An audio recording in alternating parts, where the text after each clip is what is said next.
1/2 cup பைத்தம் பருப்பை ஒரு பேனில் போட்டுக்கிறேன். அடுப்பு தீ சின்னதாக தான் இருக்கணும், விடாமல் கலரின்னு இருக்கணும். பருப்பு பொன்னிறமாக ஆற வரையும் கைவிடாமல் கலரின்னு இருக்கணும். குறைஞ்சது ஒரு 4-5 நிமிஷம் இந்த அளவுக்கு ஆகும்.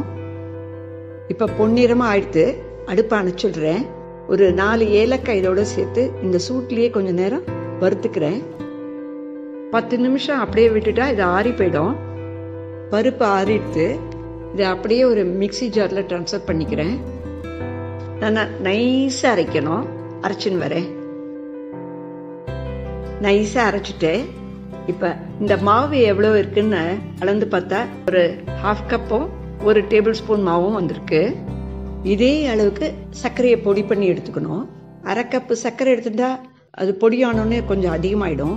அதுக்காக ஒரு 1/4 கப் சர்க்கரையும் 2 இல்லைன்னா 3 டேபிள் ஸ்பூன் சர்க்கரை போதும். அளந்த சர்க்கரையை மிக்சி ஜாரில் போட்டுன்ட்டு நான் நைஸாக அரைச்சின்னு வரேன். சர்க்கரையை நைஸாக அரைச்சிட்டு இப்போ இதையும் அளந்து பார்க்க போகிறேன். ஆல்மோஸ்ட் 1/2 கப்பு சர்க்கரை பொடி வந்துடுது. 1 டேபிள் ஸ்பூன் தான் குறையிறது, போதும் இதுவே. இது ரெண்டுத்தையும் ஒன்றா கலக்கணும். ரெண்டுத்தையும் சேர்த்து மிக்சர் ஜாரில் போட்டுக்கிறேன். சேர்ந்த மாவை ஒரு ஃபியூ செகண்ட்ஸ் கிரைண்ட் பண்ணின்னு வரேன். அரைச்சதை ஒரு பாத்திரத்தில் போட்டுக்கிறேன். வாணலியில் ஒரு 1/4 கப்பு நெய் சேர்த்துக்கிறேன். நல்லா சுட்டுட்டு இந்த சுட்ட நெய்யை அப்படியே இந்த மாவு மேலே கொட்டிக்கிறேன். ரொம்ப சூடாக இருக்கும், கையால் தொடக்கூடாது. நல்லா கலந்து விடணும். இப்போ பார்த்தா நெய் அதிகமாக இருக்க மாதிரி தோணும். இதை இப்போ பிடிக்க கூட முடியாது, ரொம்ப சாஃப்டாக இருக்கும்.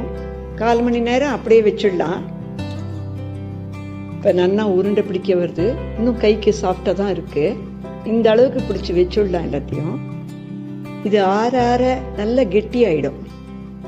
இன்னும் இது சாஃப்டாக இருக்கிறதுனால பால் மாதிரி ரவுண்டாக வரல. இது ஆனால் இப்போ பிடிச்சி வச்சிடணும். கொஞ்சம் நேரம் கழிச்சு பார்த்தா நல்லா கெட்டியாக இருக்கும். அப்போ இதை திருப்பி பிடிச்சோன்னா நல்ல ரவுண்டாக பால் மாதிரி பண்ண வந்துடும். பைத்தம் லாடு ரெடி ஆயிடுது.